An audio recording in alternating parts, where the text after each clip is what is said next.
Ana Martinez was so exhausted that she didn't realize she had fallen asleep. She had worked 18 hours straight, cleaning 3 different buildings, and when she finally collapsed onto the late-night bus seat, her body simply gave out. Her head tilted to the side and landed on something warm and solid, a shoulder, a very muscular shoulder that belonged to a man covered in tattoos, wearing an expensive black shirt, with a face that made the other passengers on the bus look away in fear. His name was Dominic Caruso, and he was the most powerful crime boss in New York City. A man who had ordered people killed for less than touching him. A man who should have shoved this exhausted cleaning lady away with disgust. But he didn't move. He sat perfectly still, letting this stranger sleep on his shoulder, watching her peaceful face with an expression no one in his world had ever seen before. When the bus reached its final stop, and Ana still hadn't woken up, Dominic made a decision that would change both their lives forever. He picked her up in his arms, carried her to his waiting car, and took her home. Not to her home, to his mansion. When Ana opened her eyes 8 hours later, she was lying in a bed that cost more than she earned in a year, in a room bigger than her entire apartment, in the house of the most dangerous man she would ever meet. If you're ready for this story, type in the comments where you're watching from. Ana Martinez was 32 years old, and she couldn't remember the last time she had slept more than 4 hours in a row. She worked as a cleaning lady for a company that serviced commercial buildings in Manhattan, and she had been picking up extra shifts for the past 3 months because her mother needed surgery, and her insurance wouldn't cover it. Her mother, Elena, had come to America from Mexico 30 years ago, pregnant with Ana and fleeing a husband who had turned violent after losing his job. She had worked as a cleaning lady herself, scrubbing floors and toilets in buildings that reached toward the sky, dreaming of a better life for her daughter. She had put Ana through community college, had supported her when she got married, had helped her pick up the pieces when the marriage fell apart 3 years later. Now Elena was 62 years old, with a heart that was giving out. The doctors said she needed a valve replacement, a surgery that would cost over $100,000, and the insurance company had found a technicality to deny coverage. Ana had spent weeks appealing, arguing, begging, but the answer was always the same: denied. So Ana worked. She worked every shift she could get, picked up jobs that other cleaners didn't want, pushed her body past its limits because her mother needed that surgery, and there was no one else to pay for it. She had no husband, no siblings, no savings to speak of. She had only her hands and her willingness to use them until they gave out. That Wednesday night had been the worst yet. She had started at 4 in the morning, cleaning an office building in Midtown before the employees arrived. The building had 40 floors, and she was responsible for the executive suites on floors 35 through 40. Spaces that had to be immaculate, because the people who used them expected perfection. Then she had moved to a law firm on the Upper East Side, then a medical clinic in the village, where someone had spilled coffee on a white carpet and expected it to be gone by morning. She had eaten a sandwich on her lunch break, drunk 3 cups of coffee to stay awake, and finally finished her last building at 10 o'clock at night. Her feet were swollen, her back ached, and her eyes burned from the cleaning chemicals she had been using all day. The bus was nearly empty when she got on, just a handful of passengers scattered across the seats, most of them staring at phones or lost in their own exhaustion. She paid her fare with tired fingers, walked to the back and collapsed into a seat by the window. She told herself she would just rest her eyes for a moment, just for the 20-minute ride to her stop in Brooklyn. She would not fall asleep. She could not afford to miss her stop and have to walk back in the dark. But her body had other plans. Within minutes, her eyes closed and her head began to tilt. It found the shoulder of the man sitting next to her, a shoulder she hadn't even noticed when she sat down, and settled there like it had found its home. She let out a small sigh of contentment, her body finally giving in to the rest it had been denied for months. Ana Martinez fell into the deepest sleep she had experienced in months, completely unaware of who she was sleeping on. Dominic Caruso was 40 years old, and he had never in his life allowed a stranger to touch him voluntarily. He was the head of the Caruso crime family, an organization that had controlled significant portions of New York's underground economy for 3 generations. He had inherited the position from his father at 25, when the old man died of a heart attack during a negotiation that had turned violent. Dominic was not a good man by any conventional measure. He had done terrible things, had ordered worse things done, had built his power on a foundation of fear and violence that stretched across decades. His body was covered in tattoos that told his story, symbols and images that marked his allegiances and his victories, that made ordinary people look away when they saw him on the street. But Dominic was also a complicated man, more complicated than his reputation suggested. He had grown up watching his father destroy everything he touched, had learned early that power without purpose was just another form of emptiness.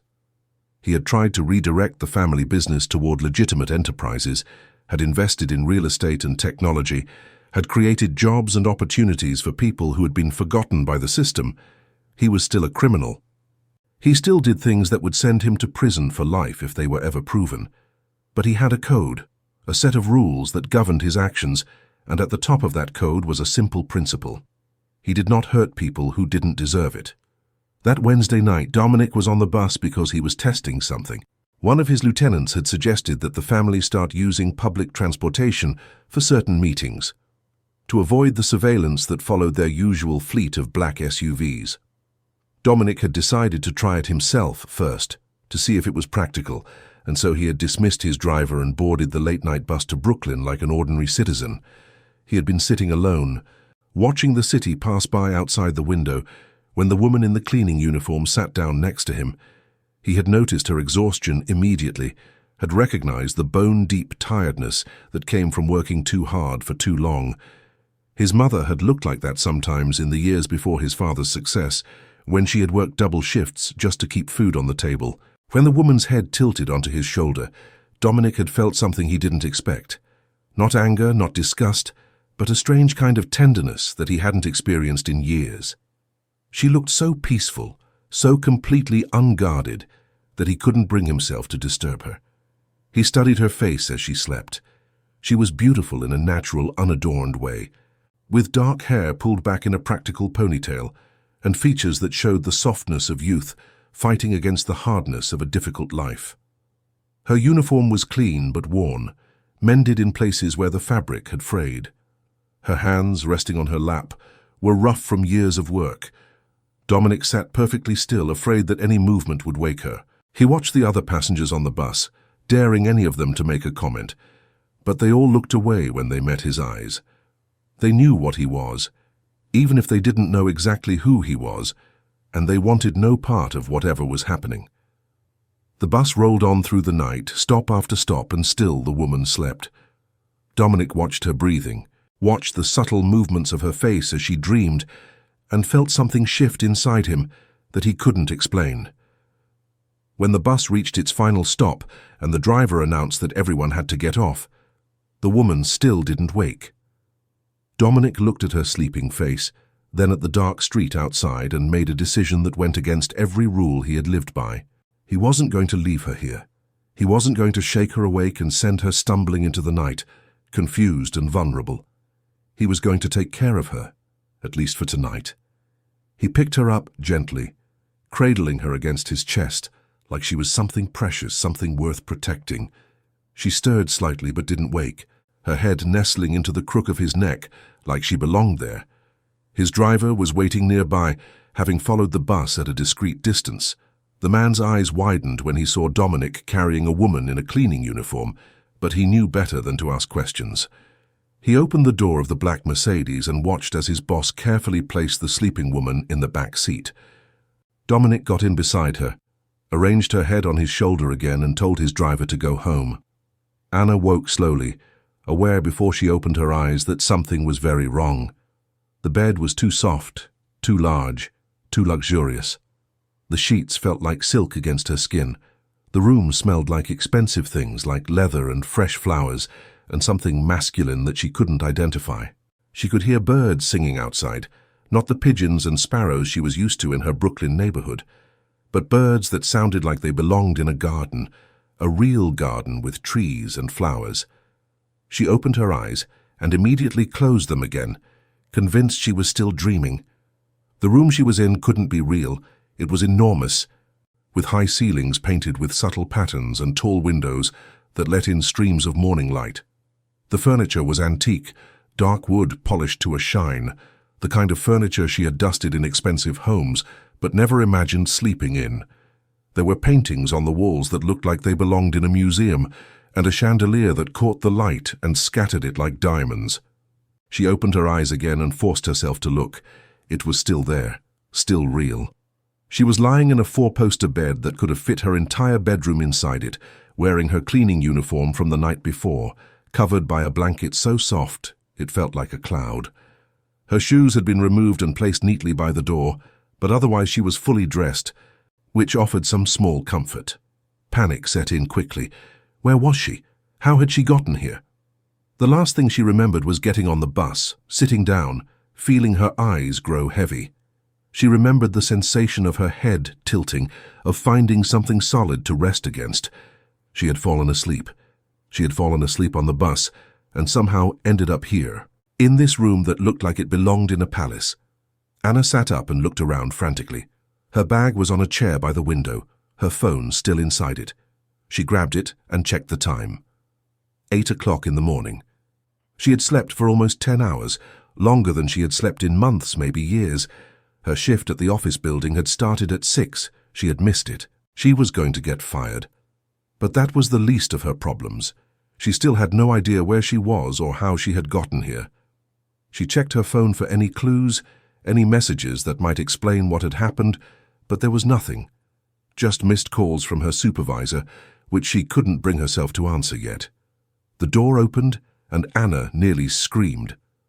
A woman walked in, middle-aged and professional, wearing a simple black dress that somehow looked incredibly expensive. She carried a tray with coffee and pastries, and her face wore an expression of calm welcome that seemed entirely too relaxed for the situation. The woman introduced herself as Maria, the housekeeper. She said that Mr. Caruso had brought her here last night, that she had been sleeping and he hadn't wanted to wake her. She said that breakfast was ready downstairs whenever she was ready, and that Mr. Caruso would like to speak with her when she had eaten. She set the tray on a small table by the bed and assured Anna that there was a bathroom through the door on the left, with everything she might need to freshen up. Anna stared at her, trying to process the words. Mr. Caruso.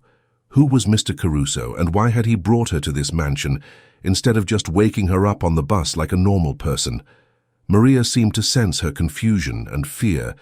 She said gently that Anna was not in any danger, that Mr. Caruso had simply been concerned for her safety and had brought her here to rest, that she was free to leave whenever she wanted, but that Mr. Caruso would appreciate a few minutes of her time first.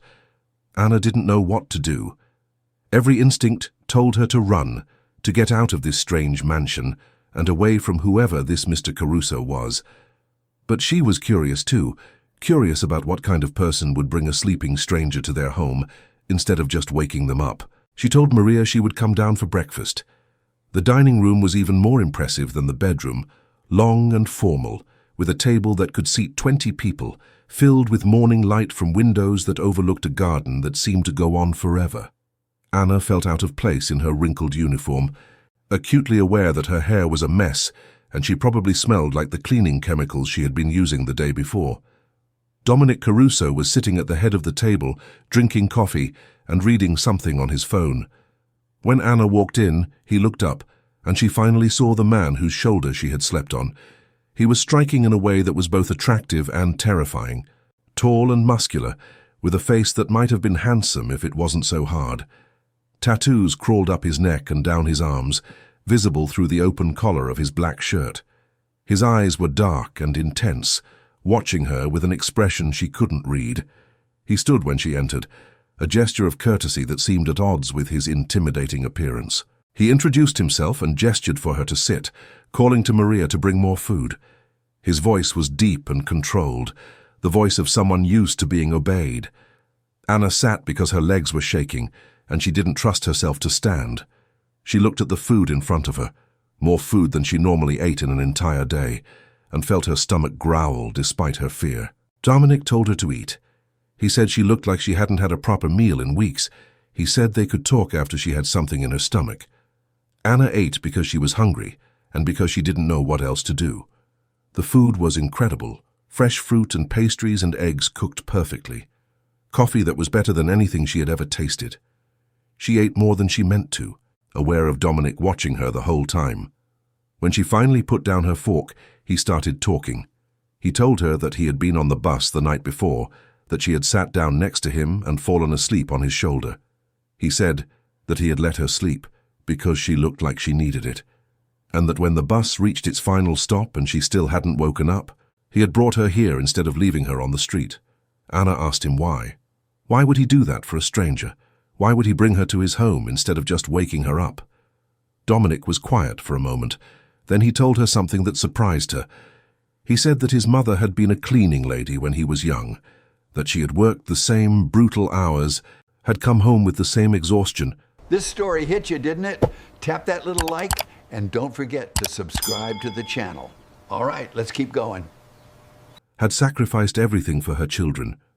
He said that when he saw Anna sleeping on his shoulder, looking so tired and so vulnerable, he had seen his mother. And he couldn't leave her there. He couldn't walk away knowing she would wake up alone and confused on a dark street. Anna didn't know what to say. She had expected anger or suspicion or some kind of demand. She had not expected this man with his tattoos and his mansion and his terrifying presence to talk about his mother with such obvious love. She thanked him for his kindness. She said she should probably go, that she had already missed her morning shift and would need to try to make up the hours somewhere else. Dominic nodded, but didn't move. He asked her why she was working so hard, why she was pushing herself to the point of collapse. He said he had seen tired people before, but she looked like she was running herself into the ground. And Anna, for reasons she couldn't explain, told him the truth. Anna told him about her mother, about Elena's heart condition, about the surgery she needed, about the insurance company that had denied coverage because of a technicality that had nothing to do with whether she actually deserved help. She told him about the extra shifts, the exhaustion, the desperate mathematics of trying to earn $100,000, one cleaning job at a time. She told him about the nights she couldn't sleep because she was calculating how many more hours she needed to work, how many more years it would take, how her mother might not have that much time left. She didn't know why she was telling him all this. She didn't know him, didn't trust him, didn't understand why he cared, but the words came out anyway, spilling from her like water from a broken dam, all the fear and exhaustion and hopelessness that she had been carrying alone for months. It was as if this stranger with his tattoos and his mansion had created a space where she could finally be honest about how scared she really was. When she finished, she was crying, not sobbing, just quiet tears that ran down her cheeks as she realized how impossible her situation really was. She could work 24 hours a day for a year and still not have enough money. Her mother was going to die because Anna couldn't afford to save her. The American dream that her mother had chased across borders was going to end in a hospital bed, defeated by paperwork and profit margins. Dominic listened without interrupting. When she finished, he was quiet for a long moment, looking at her with those dark, unreadable eyes. His face was still hard to read, but something had shifted in his expression, something that might have been recognition or understanding or pain. Then he asked her a question that changed everything. He asked how much she owed on the medical bills already, and how much the surgery would cost in total. Anna told him. The numbers sounded even more impossible when she said them out loud. $123,000. More money than she had ever seen in her life. More money than she could earn in 3 years of working without rest. Dominic nodded slowly. Then he said something that made Anna think she was still dreaming. Still asleep on that bus, imagining a fantasy to escape from her reality. He said he would pay for the surgery. All of it. The bills that had already accumulated, the cost of the operation, the rehabilitation afterward. Everything. He said he would make some calls and within a week her mother would be scheduled for the best cardiac surgeon in New York. Anna stared at him. She told him he couldn't do that it was too much, that she didn't even know him. She told him she couldn't accept charity, that she would find a way to earn the money herself, that she just needed more time. Dominic shook his head. He said it wasn't charity. He said it was an investment in a person who deserved better than what life had given her. He said that he had more money than he could ever spend, money that had come from places he wasn't proud of, and that using some of it to save a mother's life was the least he could do. He said that his own mother would have wanted him to do this, would have been ashamed if he turned away from someone in need when he had the power to help. Anna wanted to refuse. Every proud bone in her body was screaming at her to say no, to walk out of this mansion and forget she had ever met this man. She had survived her whole life by depending on no one but herself. She didn't know how to accept help like this, didn't know how to let someone else carry a burden that she had convinced herself was hers alone. But then she thought about her mother, about Elena, lying in a hospital bed with a heart that was slowly failing, about the years her mother had sacrificed for her, the love that had never wavered, the dreams that had been deferred so that Anna could have a chance at a better life, about how her mother would never ask for help for herself, but would move mountains for her daughter. Anna said yes. The surgery happened 2 weeks later. Dominic paid for everything, including a private room at one of the best hospitals in the city, Mount Sinai, and a surgeon who was known as one of the finest cardiac specialists in the country. The room had fresh flowers delivered daily, a view of Central Park, and nurses who checked on Elena every hour with genuine care rather than rushed efficiency. Elena Martinez went into the operating room with a failing heart and came out with a new valve that would let her live for another 20 years. The surgery took 6 hours, 6 hours during which Anna paced the waiting room, drank bad coffee, and prayed to every saint her mother had ever taught her about. When the surgeon finally came out and told her that everything had gone perfectly, Anna fell to her knees and wept.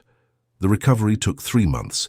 Dominic arranged for Elena to stay in a rehabilitation facility that looked more like a luxury hotel than a medical center, with physical therapists who came to her room and nutritionists who prepared meals designed specifically for cardiac patients.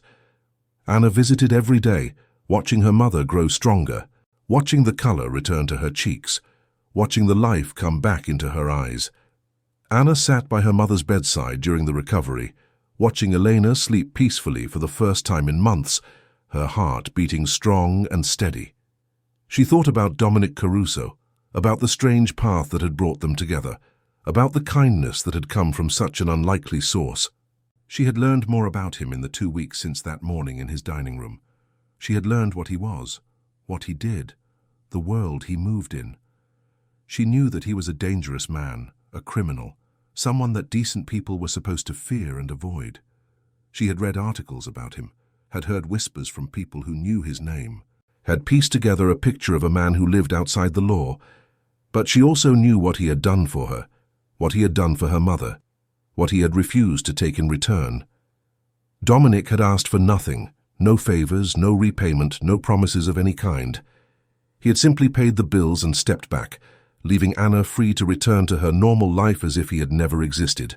He had sent flowers to her mother's room, had called once to check on the recovery, but had otherwise maintained a respectful distance that seemed at odds with everything she had read about men like him. But Anna couldn't forget him. She couldn't stop thinking about his face, about his voice, about the way he had looked at her when she cried at his breakfast table. She couldn't stop wondering what kind of man hid behind those tattoos and that reputation, what kind of heartbeat beneath that terrifying exterior. She couldn't stop replaying the moment on the bus, the moment she had woken up on his shoulder, the moment their lives had intersected in the most unlikely way. A month after her mother's surgery, Anna went back to his mansion. She told the guards at the gate that she wanted to see Mr. Caruso, that he would know who she was. They made a phone call, and 5 minutes later, the gates opened. Dominic was waiting for her in the same dining room where they had first spoken. He looked surprised to see her, surprised in something else that Anna couldn't quite identify. She told him why she had come. She said that she wanted to thank him properly, not just with words but with action. She said she wanted to work for him, to do something that would let her repay at least a fraction of what he had given her. Dominic told her she didn't owe him anything. He told her to go back to her life, to take care of her mother, to forget about him and the debt she thought she owed. But Anna was stubborn. She had inherited that from her mother, along with the work ethic and the pride that made her uncomfortable with receiving help. She told him she wasn't leaving until he gave her something to do, some way to contribute, some way to make this feel less like charity and more like a fair exchange. Dominic looked at her for a long moment. Then he smiled, the first real smile she had seen on his face, and it transformed him completely. He went from terrifying to beautiful in an instant, from a man to be feared to a man who might be worth knowing. He told her there was something she could do if she really wanted. His household staff was overworked, and Maria had been asking for an assistant for months. He said she could help manage the house, coordinate the cleaning schedules, make sure everything ran smoothly. It would be a real job with real pay, not charity, not a handout. Anna accepted. She started working at the mansion a week later, learning the routines and rhythms of a household that was unlike anything she had ever experienced. She got to know Maria, who became a mentor and a friend. She got to know the other staff, the guards and the gardeners and the cooks, all of whom treated her with respect once they saw that Mr. Caruso valued her presence. And she got to know Dominic, slowly, carefully, one conversation at a time. She learned about his childhood, about his mother who had worked so hard, about his father who had taught him lessons that he was still trying to unlearn. She learned about his dreams for the future, his desire to move his family's business entirely into legitimate enterprises, his hope that someday his name would mean something other than fear. She told him about her own life, about her failed marriage, about her dreams of going back to school someday, about the guilt she carried for not being able to give her mother an easier life. She told him things she had never told anyone, secrets and hopes and fears that she had kept locked inside for years. The transformation was gradual, but unmistakable. The man who had seemed so terrifying on that first morning became familiar, then comfortable, then something more. Anna found herself looking forward to seeing him, found herself seeking out opportunities to talk with him, found herself thinking about him when she was supposed to be thinking about work. Dominic was changing too. His lieutenants noticed it first, the way he smiled more and barked less, the way he took time for conversations that he would have dismissed as distractions before. The household staff noticed it next, the way he looked at Anna when she walked into a room, the way his voice softened when he spoke to her. One evening, 6 months after Anna had first fallen asleep on his shoulder, Dominic asked her to have dinner with him. Not a working dinner, not a staff meeting, but a real dinner, just the two of them, at a restaurant that she had only ever read about in magazines. Anna said yes. The dinner was wonderful, but they barely noticed the food. They talked for hours, about everything and nothing, about the past and the future and the strange present that had brought them together. By the time dessert arrived, Dominic had reached across the table and taken her hand, and Anna had let him. He told her something that night that she would remember for the rest of her life. He said that he had lived his entire life surrounded by people who wanted something from him. His power, his money, his protection, his favor. He had never known anyone who saw past all of that, who looked at him and saw just a man. He said that Anna was the first person who had ever done that, the first person who had fallen asleep on his shoulder like he was just another passenger on a bus, the first person who had refused his help because of pride, not because she was calculating what she could get from him, the first person who had looked at his tattoos and his reputation and seen the person underneath. He said he had fallen in love with her. Not all at once, not like in the movies, but slowly, day by day, as she walked through his mansion and his life and showed him what it felt like to be seen for who he really was. Anna told him she felt the same way. She said she had never expected to find love again after her divorce, had never imagined finding it with someone like him. But love didn't follow the rules she had expected. It showed up in unexpected places, on late-night buses and in intimidating mansions, wearing tattoos and speaking with a voice that made her feel safe instead of scared. They were married 1 year later, in the garden of the mansion that had become Anna's home. Eleanor was there, healthy and strong, crying tears of joy as she watched her daughter marry a man who had saved both their lives. Maria was there, serving as the matron of honor. The staff was there, celebrating with the couple who had brought something new and beautiful into their world.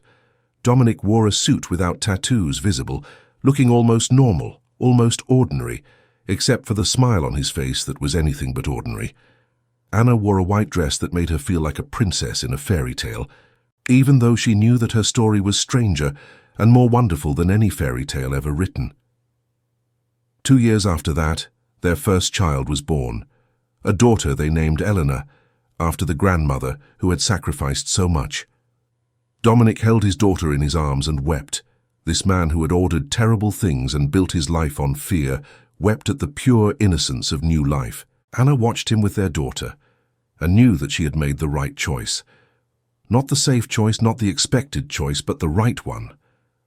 She had fallen asleep on a stranger's shoulder and woken up in a mansion, and somehow that impossible beginning had led to a life more beautiful than she had ever dared to imagine. Her mother liked to tell the story to anyone who would listen, about the exhausted cleaning lady and the bus ride and the shoulder that changed everything. She said it was proof that God had a sense of humor, that miracles came in strange packages, that love could be found in the most unlikely places if you were willing to let yourself be surprised. Anna always smiled when her mother told the story. She knew that it wasn't really about fate or miracles or divine intervention. It was about two people who saw each other clearly, who recognized something in each other that went deeper than circumstances or appearances.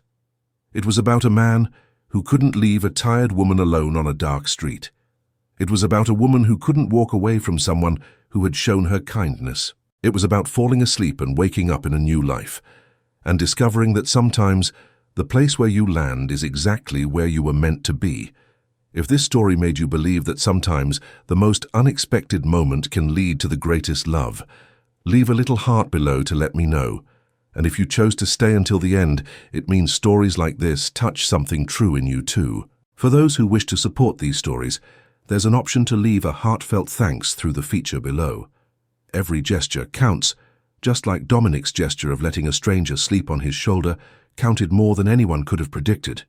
Because you chose to stay until the very last word, and that makes you part of this story.